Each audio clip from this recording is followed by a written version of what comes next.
Hello, welcome back to NPC Stories. Thank you for putting up with my sickness. I am feeling much better, but it is still lingering, but it is nothing a little T20 can't fix. But seriously, this is one of my favorite mugs. One of my players got it for me, and I am just so in love with it. It's the best. Speaking of my players, we just had our 1-year campaign anniversary, and I got them a little present, and I wanted to show it to all of you, because I am just that pleased with it. Bam! That is Dayon the Monk, Laushin the Ranger, Sumtil the Druid, and Newt the Fighter, done by the wonderful artist Claysense, Clayscence. I will put a link to more of her work down in the doobly-doo. Check her out because she is awesome. But enough about my players, let's get back to the really important stuff, NPCs.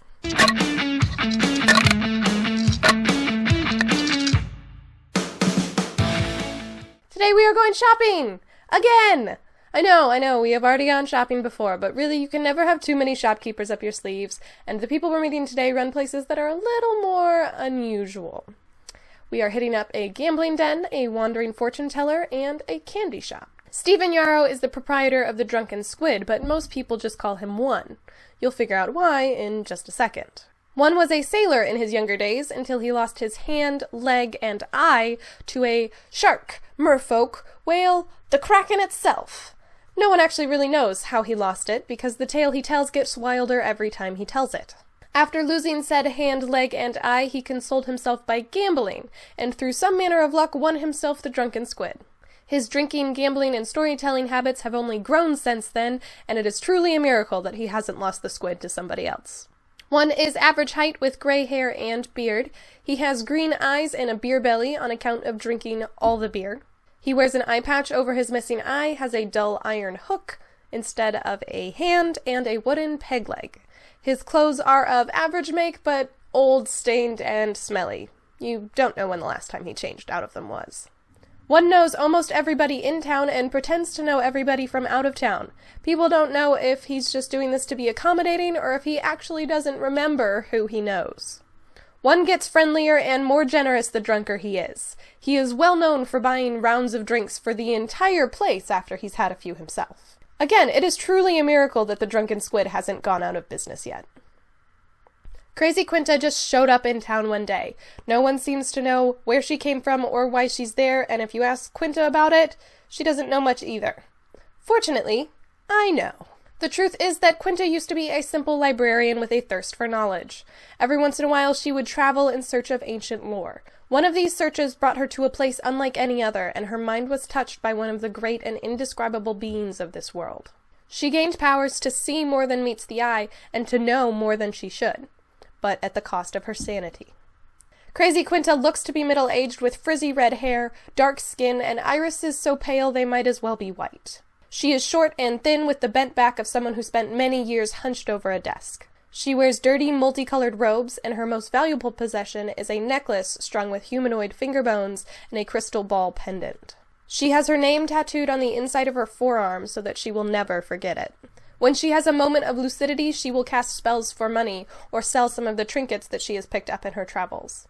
She might do these without being lucid, but then you really have no idea what exactly you're gonna get. For example, if you wanted her to detect thoughts on somebody, she might accidentally phantasmal force them. Crazy Quinta is certainly not afraid to approach strangers, especially if she sees something interesting in their past, present, or future. She will, of course, tell them about this, but in terms that make sense to really only her.